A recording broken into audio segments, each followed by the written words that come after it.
Hey guys, welcome back to the Legend of Zelda Wind Waker HD walkthrough, Chapter 1. This is Part C.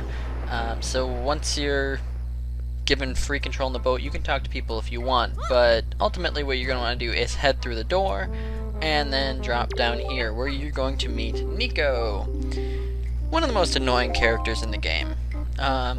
Mainly just because he has you do this stuff. I guess it's for tutorial purposes, but I don't know, I feel like there doesn't need to be all of this stuff here, and we'll meet him later. He does some stuff that's just annoying. I know I'm saying stuff a lot, and you'll see what stuff I'm talking about in just a second. So he's explaining that we have to jump on the platforms, and that we can jump and grab onto the ropes and swing, which is a cool feature. I like that feature in this game, to be completely honest. I think it's creative and inventive and different from what we saw in Ocarina of Time and Majora's Mask, which were the only two 3D Zeldas before this, so it's a cool little feature that they added.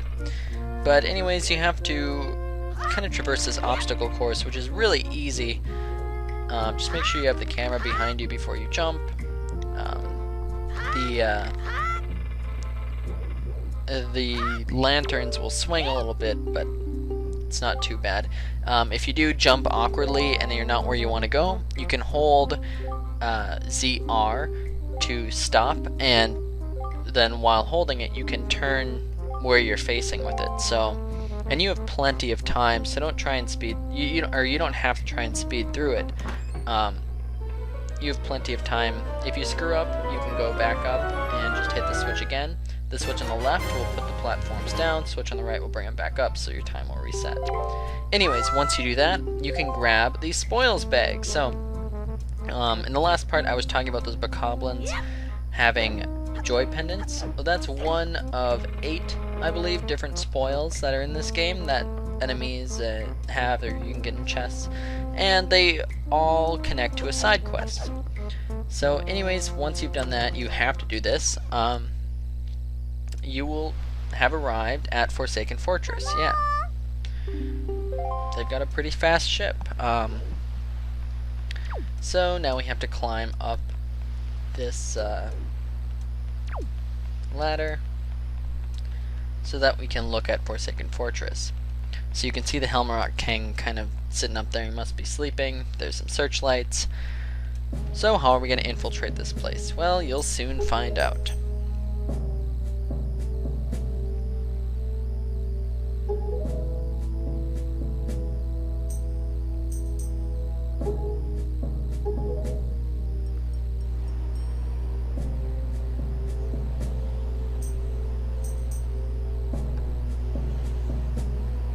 Now you notice the seagulls there.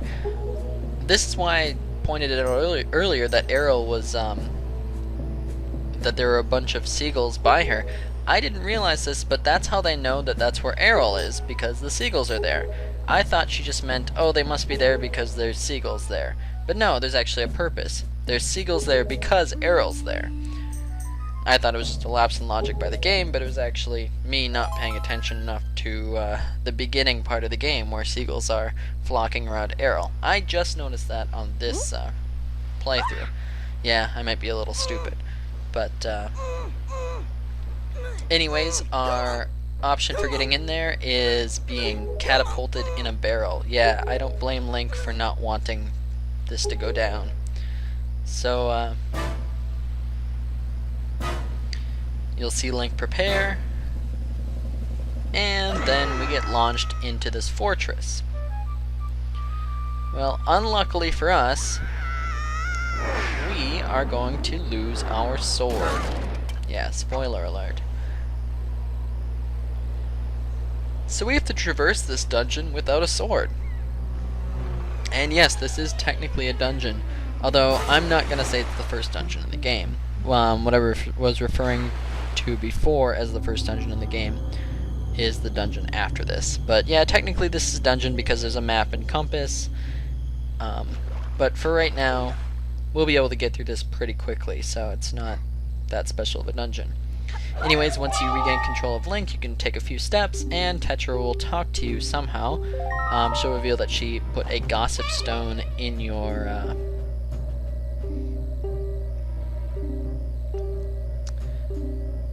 or well, just a stone that she can communicate through in your back pocket before she lost you. Anyways, head up the steps and grab a barrel. You can hide from the searchlights. If the spotlights catch you moving, you will be caught and thrown in jail. So try to avoid that for now. Go to the middle and grab those rupees. If you don't get them, it's not that big of a deal, honestly. If you get caught, no big deal. You don't have to come back here and grab them. It's just some extra rupees. Anyways, once you get them... Oh no, I've gotten caught. Yeah, get caught by these spotlights. The fastest way through here is actually to get caught.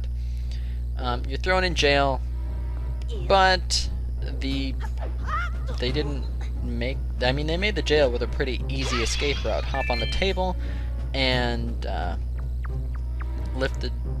and then hop on the bookshelf or shelf. Crash, smash the pot, and then you can head through the hole. Sometimes that pot will also contain 20 rupees, which is cool. It's a pretty rare occurrence, but it ranges from 1 rupee to 20 rupees in it. Anyways, keep walking down here, and you will find a chest. This chest will contain the map. Unfortunately, you can't see the map in the walkthrough because I'm playing with a gamepad just for this chapter, like I said before. But anyways, once you grab the map, you can drop down, hit the switch in the corner, and then go into this jail cell. In here, there's another chest. This one looks a little bit more fancy. You can open this chest up for heart piece number 1. So the first of 44 heart pieces in this game. Yeah, quite a bit. So after that, get yourself caught again because we want to go back upstairs. It's faster than an elevator, honestly. So once you've done that, escape the same way you did before. And this time we won't be hopping down to the first floor, we'll be staying on the second floor.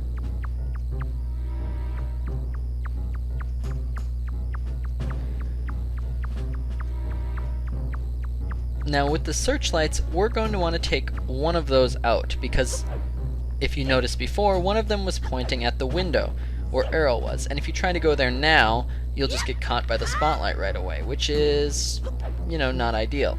We can't get through with that going on. So we need to take that one out. On your map, it is the middle spotlight, and it's the only one that you are required to take out. So to do this, once you cross the gap past the prison, head to your left, head out the door, and then head to your left again, climb the ladder. There's 2 ways you can take this guy out, and Tetra will tell you that if you press A at the bottom of the steps. First off, there's a pot here with some sticks. You can break it and then pick the sticks up. Now you can swing with A and throw with B. The other way is to use your shield. Eventually he'll hit you and he'll lose his stick, and you can go and grab it and pick it up. So if you don't like the pot method, you can go and basically steal his weapon from him. It's kind of cool. So your shield is actually useful in this part. I'm going to be honest, I don't use the shield very much. Anyways, once you've taken him out, you've taken down the spotlight, and now, as you can see, we can pass where the part where the seagulls are. Now, you can take out the other spotlights. That'll require a little bit more searching on your part, but this is the only one that is required to take out. The other ones don't matter. If you are taking them out, make sure they're all run by the same enemy, blue bokoblins. Make sure you watch and see if they drop a joy pendant, because you're going to want to pick that up. But if they don't, it's not a big deal. Anyways, once you head back through the door and then out the other door, head down the hallway and into this door. In this room, to your right, there's a chest. We can grab the compass. Now, you might notice that there's another chest here that I am not getting in this walkthrough. Well, I will be getting it just at a later time. It's not worth it when you don't have a sword going through this place. it would take a long time to get. It's all the way on the other side of this place, so we'd have to sneak around all the way to the other side, and it's only 10 rubies in the chest, so it's not a huge deal that we're missing out on it right now. Anyways, keep heading down the hallways now, unless you're taking out the search towers, and you'll eventually get to a larger room. Here you're going to have to use the barrels again to hide yourself. So these moblins, if you get too close to them or you're walking in a barrel, they will see you and they will put you back in jail, which would be kind of annoying. Now you might see the rats on the other side too. They're also an annoying enemy here, especially here, because they can hit you and break the barrel. So don't let them do that. Don't get too close to the rats because they will hit you and break the barrel. Once you've gotten past the moblin, which is the big pig guy, I'll go over his some of the stuff about him later when we can actually fight him. Once you get past him and you're on the other side of the ledge, you can put the barrel down. Then you want to roll up these stairs, and there's a barrel at the top waiting for you. So this is probably the hardest part of this dungeon right now, sneaking past this guy. He's tricky. The best way is to keep walking until you get to about the second crack in stay to the left and keep walking till you get to about the second crack in the pavement or the road there, I guess, whatever, the concrete. And then you're just gonna have to wait. If you can probably go a little bit further than that, but the game is kind of lenient at this part. It'll make a noise, the controller will rumble, and you just want to stop dead if that happens. Anyways, you want to wait till his back is turned to you and he's walking away from you. Then you can get away with walking and he won't hear you. Probably because of his own footsteps, I don't know. That's how I rationalize it. Once he starts walking, you can walk past here, and once you've turned the corner, it's safe to drop the barrel, because he doesn't have a good line of sight. He just has good ears. He doesn't have good smell either, because he can't smell you. Keep going along the path here, and then you're going to want to hop down. You'll see this block here. Push it off, and then don't jump down. That's just creating a shortcut in case you do fall down. So if you fall down, now it's no big deal.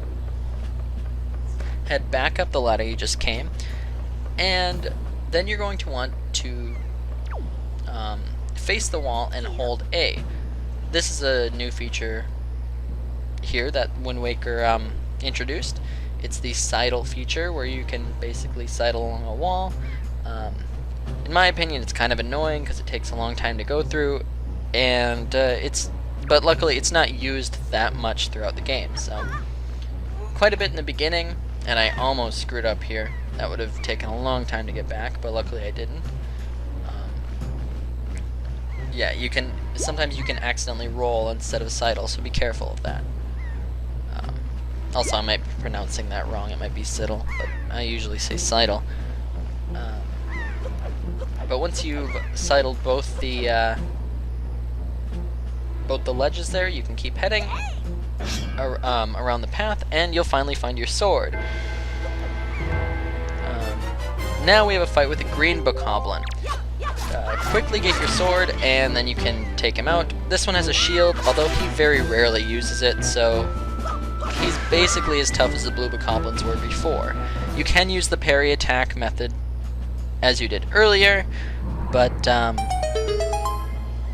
yeah. So anyways, that is it. There's a cutscene on the other side of this door, but I will see you for chapter 2 of this walkthrough, and yes, I am leaving you guys with a cliffhanger, so see you then.